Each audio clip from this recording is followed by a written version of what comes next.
Nah, dalam riwayat yang lain, ya itu juga terjadi kepada Zainab binti Jahash. Beliau juga tidak ingin dilihat, maka pesan kepada Asma binti Umais untuk dibuatkan keranda ketika beliau wafat. Dan kemudian dilaksanakan perintah dan wasiat tersebut oleh Sayyidatuna Asma, sehingga Sayyidatuna Asma dibawa di atas keranda yang sebagaimana sekarang kita lihat di Indonesia ini. Kalau di Saudi masih belum dipakai itu, masih berbentuk kafan di atas, kemudian diletakkan di atas kayu dan diangkat oleh laki-laki yang mengangkatnya sampai kuburan. Kemudian setelah Nabi SAW menikah dengan Zainab binti Jahash, Nabi menikah dengan Ummu Habibah. Ummu Habibah itu adalah kunyah, ya, ibu daripada Habibah. Beliau punya anak Habibah dari suami beliau, ya. Karena sebelum menikah dengan Nabi SAW, beliau menikah sebelumnya dengan Ubaidillah bin Jahash. Ya. Zainab, Ummu Habibah, yang namanya ini sebenarnya Romlah. Namanya Romlah, dikenal dengan kunyahnya Ummu Habibah. Ummu Habibah binti Abi Sufyan bin Harb. Yang siapa yang tidak kenal dengan Abu Sufyan bin Harb? Pemuka Quraisy, tokoh kufar Quraisy sebelum masuk Islam. Jadi Sufyan bin Harb, yang ketika peperangan Badar, beliaulah yang membawa barang dagangan orang-orang Quraisy, orang-orang Mekah dari Syam untuk dibawa ke Mekah, yang kemudian menjadi sebab terjadinya perang Badar. Ya, beliau yang membawa atau sebagai pemimpin membawa dagangan orang-orang Mekah. Ya. Ini Sufyan bin Harb, Abu Sufyan bin Harb ini termasuk yang terlambat masuk Islamnya dibanding sahabat-sahabat yang lain. Jadi ketika itu Abu Sufyan masih kafir.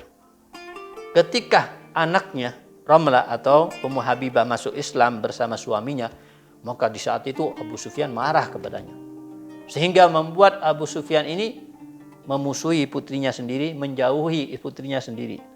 Ya, bahkan sampai membuat putrinya ini, Ummu Habibah bersama suaminya, pergi ke Habasyah, hijrah dengan arahan daripada Nabi Muhammad SAW.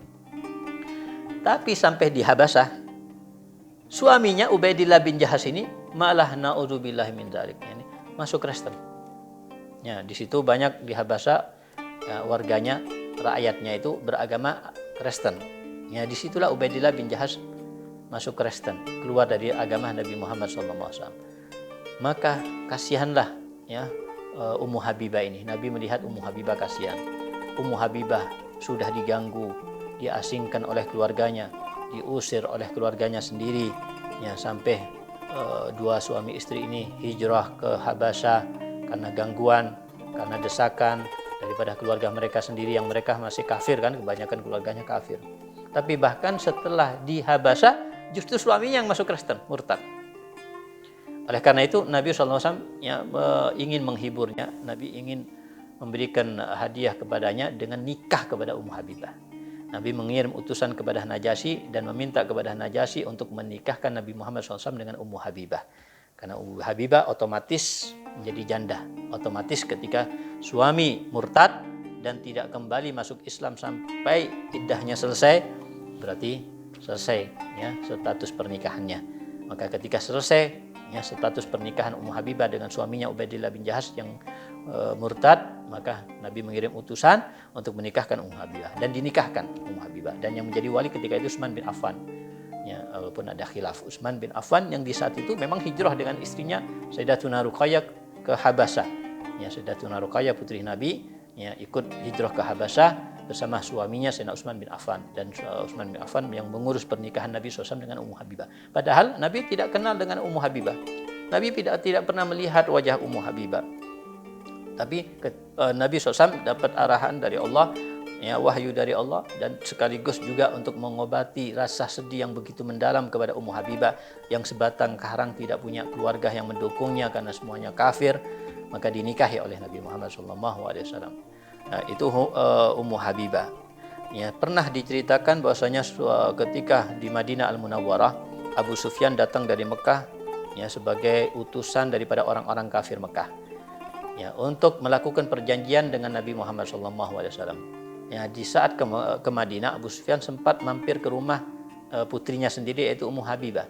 Tapi di saat masuk ke rumah istrinya, dan di saat di situ Abu Sufyan ingin duduk di tempat tidurnya Rasul SAW, maka dilaranglah oleh Ummu Habibah. Dan dilarang Walaupun Abu Sufyan ngotot untuk duduk, tetap dilarang oleh Ummu Habibah dan mengatakan, ente adalah orang kafir, ente adalah orang musyrik, tidak pantas untuk duduk di atas tempat tidur daripada Nabi Muhammad SAW. Itulah ghairah, kecemburuan daripada kecemburuan agama. Itu cemburu yang baik. Nah, yang ketika menikah dengan Ummu Habibah, Nabi SAW ini tidak memberikan mahar, tidak memberikan mahar, tapi yang memberikan mahar adalah Raja Najasyi. Berapa? Ya, Raja Najasyi memberikan mahar untuk nikahnya Ummu Habibah 400 dinar. Jadi 400 dinar itu jumlah yang sangat banyak. Satu dinarnya aja, ya, kalau berupa emas, dinar itu kan emas.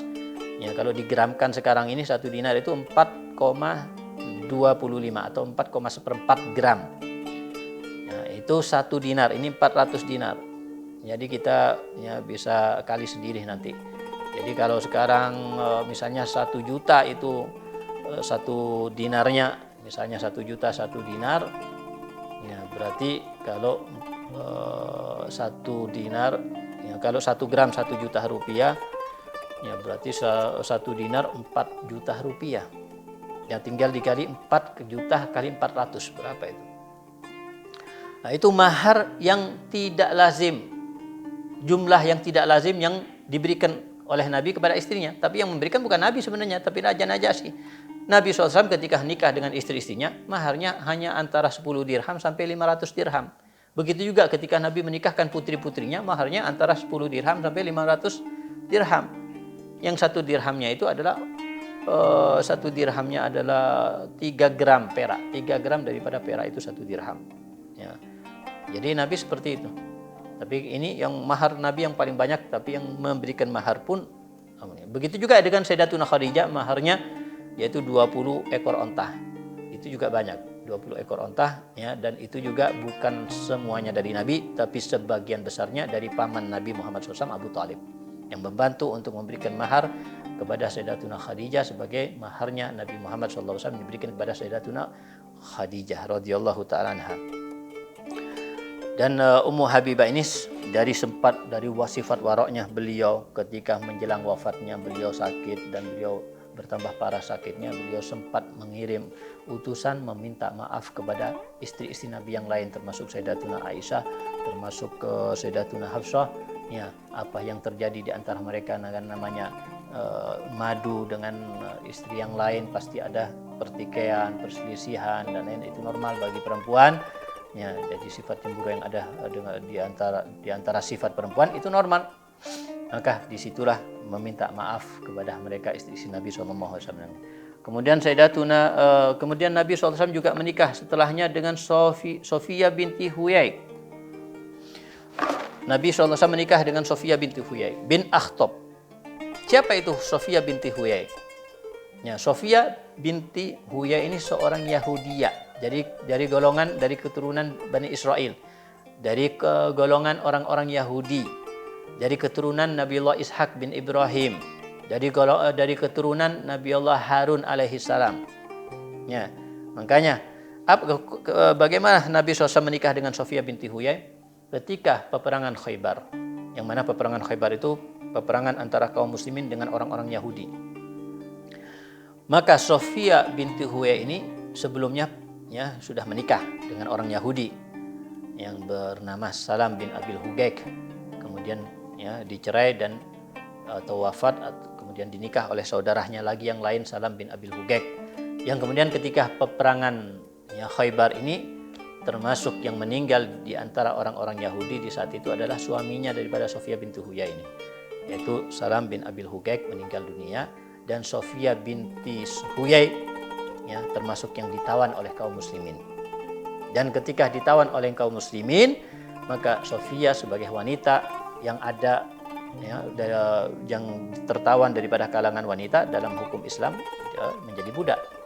Ketika sudah dijadikan sebagai budak, kemudian dibagikan kepada orang-orang yang ikut berjihad, ikut berperang, maka Sofia binti Huyai ini ternyata jatuh ke tangan Dihya al-Kalabi. Dihya al-Kalabi seorang sahabat Nabi yang tampan, seorang sahabat Nabi yang seringkali malaikat Jibril turun kepada Nabi Muhammad SAW dengan wajah dan bentuk Dihya al-Kalabi. Padahal beliau adalah malaikat Jibril, tapi wajah dan bentuknya seperti seakan-akan Dihya Al-Kalabi. Jadi Sofia binti Huyai ketika dijadikan statusnya sebagai budak dan ternyata jatuh ke tangan Dihya Al-Kalabi. Kemudian sama Nabi ditebus dengan 7 ekor kambing. Setelah ditebus oleh Nabi dengan 7 ekor kambing, maka Nabi SAW menikahi, memerdekakannya dan menjadikan merdekahnya Sayyidatuna Sofia binti Huyai ini sebagai maharnya dan dinikah oleh Nabi. Dan tujuan Nabi apa menikah? Nabi setiap menikah pasti ada tujuan, bukan karena hawa nafsu. Nabi punya istri banyak sebagaimana yang mereka sebarkan bahwanya Nabi orang yang syahwat, orang yang suka mengobarkan, itu semuanya sangat-sangat jauh daripada Nabi Muhammad. Kalau Nabi Muhammad suka menikah, melampiaskan hawa nafsunya, Nabi Muhammad akan menikah banyak ketika menikah dengan Sayyidatuna Khadijah. Nabi Muhammad SAW tidak akan menikah dengan janda-janda yang tua, akan menikah dengan gadis-gadis yang masih muda.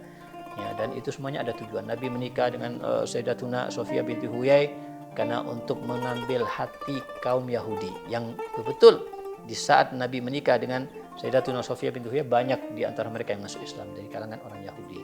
Nabi menikah dengan putri Sayyidina Abu Bakar, putri Sayyidina Umar untuk memperkuat hubungan Nabi dengan mereka. Mereka orang-orang yang mulia, mereka orang-orang yang berpengaruh besar. Mereka Nabi SAW juga menikah tadi dengan Ummu Habibah. Pertama untuk mengambil hati ayahnya Abu Sufyan bin Harb yang kemudian masuk Islam setelahnya. Kedua juga untuk menghiburnya yang hidup seorang diri di Habasah yang suaminya menjadi murtad. Dan juga Nabi menikah dengan Zainab binti Jahash yang tidak lain mantan daripada istri anak angkatnya Zaid bin Harisah. Tujuannya apa? Tujuannya untuk menghilangkan hukum anak angkat. Jadi hukum anak angkat tidak berlaku lagi. Hukum anak angkat tidak bersama dengan hukum anak kandung sendiri.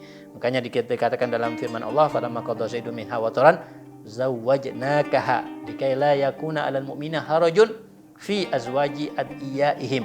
Ketika Zaid selesai hajatnya dengan istrinya, yakni Zainab binti Jahash, maka kami menikahkan Zainab binti Jahash dengan Anda ya Rasulullah. Untuk apa? Untuk tidak ada lagi kesalahan, tidak dianggap lagi sebagai kesalahan, sebagai dosa bagi mereka untuk menikahi mantan daripada istri-istri anak angkatnya. Karena mereka anak angkat dan mereka bukan anak kandung, maka diperbolehkan menikahi mantan istri anak angkatnya. Beda kalau mantan istri anak kandung, itu tidak boleh nikah. Ini tujuannya untuk menghilangkan hukum anak angkat. Dan lain sebagainya. Dan termasuk hikmah yang paling besar kenapa Nabi SAW menikah dengan banyak istri, hikmahnya agar banyak yang mengetahui kehidupan Nabi SAW dalam rumah tangga yang tidak akan diketahui oleh orang-orang yang di luar rumah Nabi. Bagaimana Nabi makan, bagaimana Nabi minum, bagaimana Nabi pakai pakaian, bagaimana Nabi masuk kamar mandi, bagaimana Nabi bergaul dengan istri, bagaimana dan lain sebagainya. Yang ini hanya diketahui dan dilihat oleh istri-istri Nabi. Bertambah banyak istri Nabi, bertambah banyak yang mengetahui sifat-sifat Nabi, dan bertambah banyak yang mengajarkannya dan menyebarkannya kepada masyarakat yang lain, kepada sahabat-sahabat yang lain, sehingga bisa sampai kepada umat Nabi Muhammad yang lain sampai zaman sekarang ini. Termasuk itu hikmah yang terbesar. Itulah salah satu hikmah daripada banyaknya Nabi SAW menikah. Dan yang termasuk dinikah oleh Nabi SAW adalah Sofia binti Huyai, seorang Yahudiyah. Oleh karena itu ketika Nabi SAW menikah dengan Sofia binti Huyai, Sayyidatuna Aisyah ditanya oleh pendapatnya oleh Nabi SAW, bagaimana pendapat Anda tentang Sofia binti Huyai? Maka Sayyidatuna Aisyah didasari dengan sifat cemburu mengatakan, "Ma hiya illa imra'ah Yahudiyah." Dia bukanlah apa-apa wahai Rasul, dia hanya perempuan Yahudi. Maka Rasul mengatakan, "La taquli hadza fa innaha qad aslamat." Jangan kamu mengatakan seperti itu. Sesungguhnya Sofia itu sudah masuk Islam. Jadi bukan Yahudi lagi, sudah masuk Islam. Itulah sifat cemburu. Bahkan pernah di saat Sayyidatuna Aisyah, kemudian Sayyidatuna Hafsah mendatangi Sayyidatuna Sofia binti Huyai, dan mereka berdua mengatakan, "Kami lebih mulia daripada Anda wahai Sofia." Dan kemudian Sofia ketika bertemu dengan Nabi mengadu kepada Nabi, "Ya Rasulullah, ini Sofia, Hafsah, begitu juga Aisyah mengatakan kepada kami bahwasanya kami semuanya lebih baik daripada Anda. Anda orang yang tidak baik." Itu namanya perempuan. Ya, ketika Nabi SAW dikatakan seperti itu oleh Sayyidatuna Sofia, maka Nabi SAW mengatakan kepada Sofia, bukankah engkau sendiri mengatakan wahai Sofia bahwasanya kamu lebih baik daripada mereka? Kan kamu yang mengatakan. Kenapa? Karena aku punya suami Nabi Muhammad dan aku punya kakek Nabiullah Harun. Ya, dan aku punya paman Nabiullah Musa. Harun saudara dengan Nabiullah Musa, Harun bin Imran, Musa bin Imran. Jadi ya mereka tidak punya kakek Nabi, ya mereka tidak punya paman Nabi, ya mereka hanya bersuami Nabi. Itu punya suami Nabi, kakek Nabi, paman Nabi. Ya, itulah bagaimana kecerdasan Nabi SAW supaya mengurangi kecemburuan yang ada daripada istri-istri beliau. Nah, ya, dan pernah juga ketika dalam keadaan Nabi SAW wafat ketika Nabi SAW dalam keadaan sakit sebelum wafatnya, ya itu pernah mereka istri-istri Nabi berkumpul, ya di hadapan Nabi di saat Nabi masih sakit. Kemudian Sayyidatuna Sofia binti Huyai ini mengatakan kepada Nabi SAW, ya Rasulullah, lawaditu annallazi bika bih. Ya Rasulullah, aku sangat berharap apa yang menimpa Anda ya Rasulullah daripada sakit ini, ya dipindahkan kepadaku. Aku sangat berharap daripada engkau ya Rasulullah yang sakit, lebih baik aku yang sakit. Maka kemudian istri-istri yang lain yang mendengarkan ucapan Sofia binti Huyai ini saling memberi isyarat dengan mata mereka gini-gini, ya artinya merendahkannya. Ya Hanno itu, ya pura-pura itu hanya mengambil hatinya Rasulullah. Nabi melihat isyarat-isyarat mereka itu dilihat oleh Nabi, dan Nabi kemudian mengatakan kepada mereka istri-istri yang memberikan isyarat merendahkan kepada Sofia, ya kumur-kumurlah ya mulut kalian semuanya. Ya Rasulullah, kumur-kumur untuk apa? Dari ucapan yang tidak baik. Ucapan apa ya Rasulullah? Ya kamu memberikan isyarat, ya bahwasanya ya ucapan Sayyidatuna Sofia tadi ucapan yang tidak sungguh-sungguh dari hatinya. Ketahuilah bahwasanya Sofia mengatakan hal tersebut andai kata penyakit yang menimpa Rasul pindah kepadaku, itu yang aku harapkan. Itu ucapan yang jujur dari hatinya, katanya Nabi SAW. Ya, itu terjadi karena sifat cemburu di antara mereka.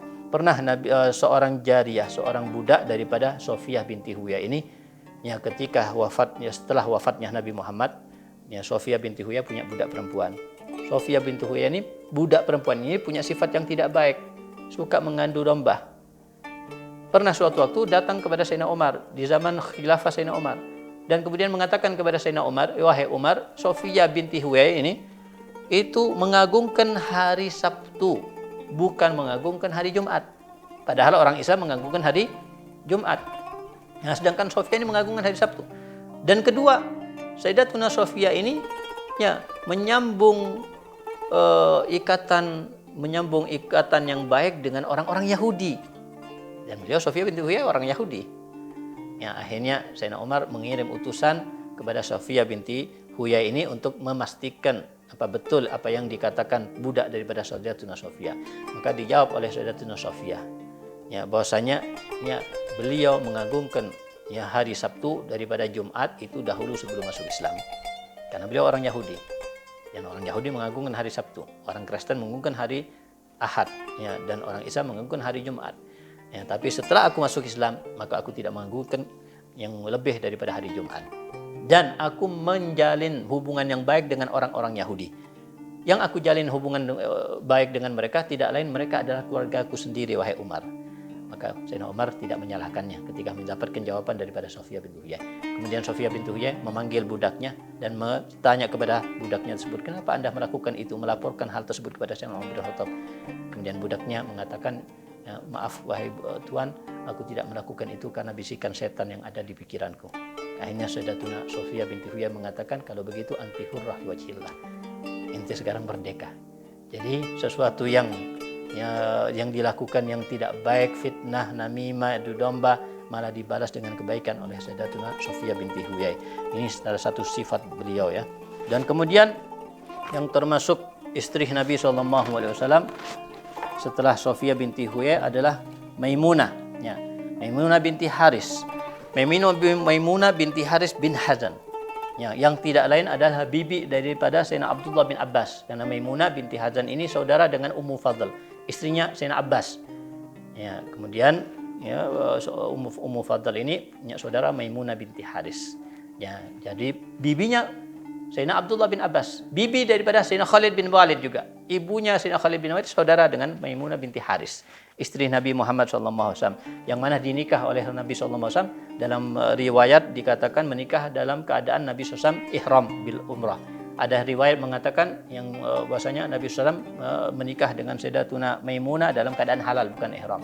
Sayyidina Abdullah bin Abbas mengatakan dalam keadaan ihram, dan Sayyidina Abu Rafi' mengatakan dalam keadaan halal. Ya, yang mana kalau kita pun dalam mazhab Imam Syafi'i tidak sah ya Nabi menikah atau seseorang menikah ataupun menikahkan atau wanita yang dinikahkan kalau mereka ya dalam keadaan ihram, itu tidak sah. Kalau misalnya benar bahwasanya Nabi menikah dengan Sayyidatuna Maimunah dalam keadaan ihram, berarti itu khususiyah di Nabi, itu khusus buat Nabi SAW. Dan kemudian juga termasuk istri Nabi yang terakhir adalah Juwairiyah binti Haris bin Abi Dirar. Ya, Juwairiyah binti Haris bin Abi Dirar ini dari kabilah Bani Mustalik. Ketika terjadi peperangan antara kaum muslimin dengan Bani Mustalik, dengan kabilah Bani Mustalik, maka ya termasuk yang tertawan dari kabilah Bani Mustalik ini adalah Juwairiyah binti Haris. Juwairiyah binti Haris ini tertawan dan kemudian ya dibagikan oleh Nabi sebagai budak kepada sahabat-sahabatnya. Dan kemudian tuannya Sayyidatuna Juwairiyah binti Haris ini mengatakan kepada Juwairiyah, kalau Anda bisa memberikan kepadaku uang sekian banyak, maka Anda merdeka. Maka kemudian Juwairiyah binti Haris datang kepada Nabi dan bercerita kepada Nabi, ya Rasulullah, budak tuanku ya meminta kepadaku uang sejumlah sekian untuk aku bebas. Maka aku datang ya Rasulullah meminta bantuan Anda ya Rasulullah agar aku bebas.